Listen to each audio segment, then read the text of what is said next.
नमस्कार किसान भाइयों। आज के इस वीडियो में हम बात करने वाले हैं, ये जो अभी आप देख रहे हैं वृक्ष, यह दोस्तों वृक्ष है खेजड़ी का समी या फिर थार का कल्पवृक्ष। इसके बारे में बात करने वाले हैं और दोस्तों इसके बारे में बहुत ही रोचक जानकारी है, वो आपको इस वीडियो में देने वाले हैं।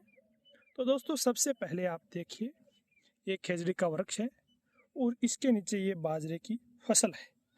और इस साइड में दोस्तों देखिए, यहाँ पर इस साइड में पूरी बाजरे की फसल है और ये खेजड़ी का प्लांट है।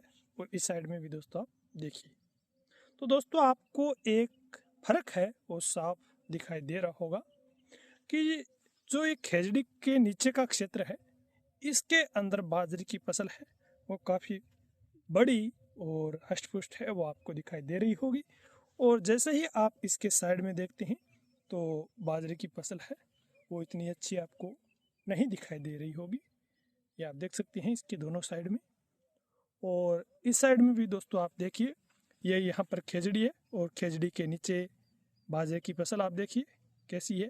और उस साइड में 3 खेजड़ियों का झुंड है, तो वहाँ पर दोस्तों आप देखिए उनके नीचे बाजरे की फसल है वो कैसी है।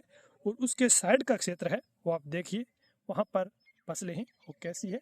इसी तरीके से दोस्तों आप इस साइड में मोठ की फसल है, ये आप देखिए थोड़ी दूर में आगे, ये यहाँ तक बाजरे की है और इसके आगे मोठ की है। तो है वो देखिए, ये खेजड़ी का वृक्ष है और इसके नीचे ये मोठ की फसल है। इसे थोड़ा सा साइड में लेते हैं और इसी तरह से दोस्तों ये आगे आप दूसरी खेजड़ियाँ देखिए, इनके नीचे की फसल और साइड में फसल। तो दोस्तों आप ये पूरे एक खेजड़ी का नज़ारा नहीं है, पूरे खेत के अंदर जितनी भी खेजड़ियाँ हैं उनके नीचे जो फसल है वो दोस्तों जो साइड में फसल है उससे काफ़ी बेहतर है, वो दिखाई दे रही है। और दोस्तों यदि हम किसी दूसरे वृक्ष के नीचे देखें, बेर के नीचे देखें, शीशम के नीचे, यहाँ पर दोस्तों उस साइड में रोएडे का है, परंतु इस खेत के अंदर दोस्तों ज़्यादातर खेजड़ी के पेड़ है, अन्य वृक्ष है वो नहीं है, अन्यथा आपको डेमो के रूप में है वो दिखाते। तो दोस्तों अन्य वृक्षों के नीचे है वो फसलें इतनी अच्छी है वो नहीं होती है।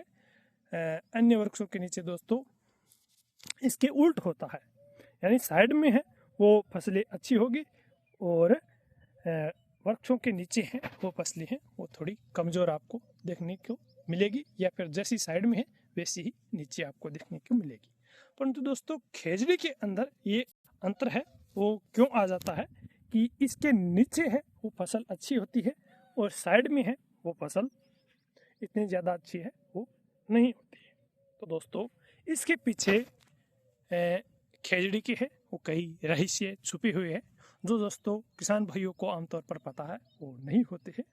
उन्हें दोस्तों एक चीज़ का तो पता होता है कि जो खेजड़ी की ये पत्तियाँ हैं ये जब नीचे गिरती है तो नीचे की ज़मीन के अंदर है वो इन पत्तियों की खाद है वो बन जाती है, तो खाद के कारण ये फसल है वो इसके खेजड़ी के नीचे है वो अच्छी होती है। परंतु दोस्तों खेजड़ी के नीचे है वो फसल का अच्छा होने के पीछे केवल ये एक ही कारण नहीं है, क्योंकि पत्तियां तो अन्य वृक्षों की गिरती है और सभी वृक्षों की पत्तियों की खाद है वो बनती है, परंतु ये खेजड़ी के वृक्ष के नीचे ही इतनी अच्छी फसल है क्यों होती है। तो दोस्तों ये कारण तो है ही कि खेजड़ी की जो पत्तियां हैं वो नीचे गिरती है इसके नीचे, और यहाँ पर खाद है वो अच्छी हो जाती है, तो भूमि के अंदर है वो न्यूट्रिएंट है वो अच्छी मात्रा में हो जाते हैं, जिसके कारण फसलें हैं वो अच्छी होती है। दोस्तों अब हम बात कर लेते हैं कि खेजड़ी के नीचे फसलें हैं वो इतनी अच्छी है वो क्यों होती है अन्य वृक्षों की तुलना में या फिर अन्य जगह की तुलना में।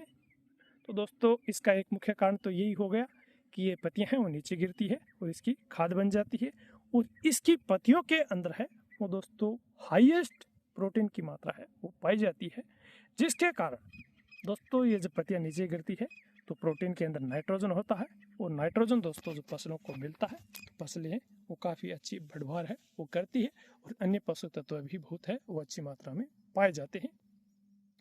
और दोस्तों इसकी जो जड़ें हैं खेजड़ी की वो भी दोस्तों पोषक तत्वों का अवशोषण करने की बजाय पोषक तत्व है वो भूमि के अंदर छोड़ती है। तो तो दोस्तों ये बात आपको कम जच रही होगी। तो दोस्तों ये बात है वो बिल्कुल सही है कि इसकी जड़ें, ऐसा नहीं है कि जड़ें हैं वो पोषक तत्व भूमि से नहीं लेती है। इसकी जड़ें हैं वो भूमि से पोषक तत्व तो लेती है, परंतु उसके साथ में ही इसकी जड़ें हैं वो भूमि में पोषक तत्व और ऐड भी करती है। क्योंकि दोस्तों ये खेजड़ी है वो लेग्यूमिनेसी कुल का पौधा है और इसकी जो जड़ें हैं उनके अंदर दोस्तों गांठें पाई जाती है और उनमें राइजोबियम है, वो जीवाणु रहते हैं। और वह दोस्तों जो हमारे प्रकृति के अंदर खुली नाइट्रोजन है या फिर भूमि के अंदर दोस्तों अनअवेलेबल नाइट्रोजन है, उसे दोस्तों फिक्सेशन करके, स्थिरीकरण करके पौधों को है या फिर फसल को है वो दोस्तों उपलब्ध नाइट्रोजन होती है उस रूप में है दोस्तों हमारी भूमि में है वो तैयार करती है। जिसके कारण दोस्तों इस खेजड़ी का जो जड़ क्षेत्र है, छाया क्षेत्र है, उसके अंदर दोस्तों फसल है वो काफ़ी अच्छी होती है। क्योंकि अन्य जो पौधे होते हैं उनके नीचे फसलें कमज़ोर होने का कारण यही होता है कि उनकी जड़ें हैं वो पोषक तत्व अवशोषण तो करती है, परंतु भूमि के अंदर है वो ऐड बहुत कम मात्रा में करती है। उसकी जो पत्तियां नीचे गिरती है, उनकी खाद बनती है, वही दोस्तों इतना ही ऐड है वो भूमि के अंदर पोषक तत्व हो पाते हैं और उससे कहीं ज़्यादा दोस्तों वो प्लांट है वो भूमि से पोषक तत्व है वो ग्रहण कर लेते हैं। तो दोस्तों यही कारण है कि खेजड़ी के नीचे फसलें हैं वो अन्य वृक्षों की तुलना में या फिर अन्य जगहों की तुलना में है वो काफ़ी अच्छी होती है। इसलिए दोस्तों इसे थार का कल्प वृक्ष कहा गया है। और दोस्तों अभी थार के रेगिस्तान में खेजड़ियाँ हैं वो काफ़ी ज़्यादा मात्रा में काटी है वो जा रही है। तो दोस्तों यदि इस थार डेजर्ट के अंदर खेजड़ी है वो नहीं होगी तो ये जो भूमि है ये दोस्तों अनउपजाऊ है वो हो जाएगी। तो दोस्तों अभी आप देख सकते हैं ये यहाँ पर रेत है और आगे खेजड़ी आई और खेजड़ी के नीचे काफ़ी अच्छी फसल है वो आपको देखने को मिल रही है। तो दोस्तों यदि ये यहाँ पर खेजड़ी नहीं होती तो दोस्तों इसी तरह से ये रेत है वो आगे तक है वो पड़ी रहती और यहाँ पर फसलें हैं वो आप देख सकते हैं किस तरह से है, ऐसी ही फसल होती। तो इसलिए हमें थार डेजर्ट के अंदर खेजड़ियों को काटने की बजाय खेजड़ियों को लगाना चाहिए, जिससे हमारा पर्यावरण भी शुद्ध रहेगा और फसलें हैं वो भी हमारे खेतों के अंदर अच्छी होगी।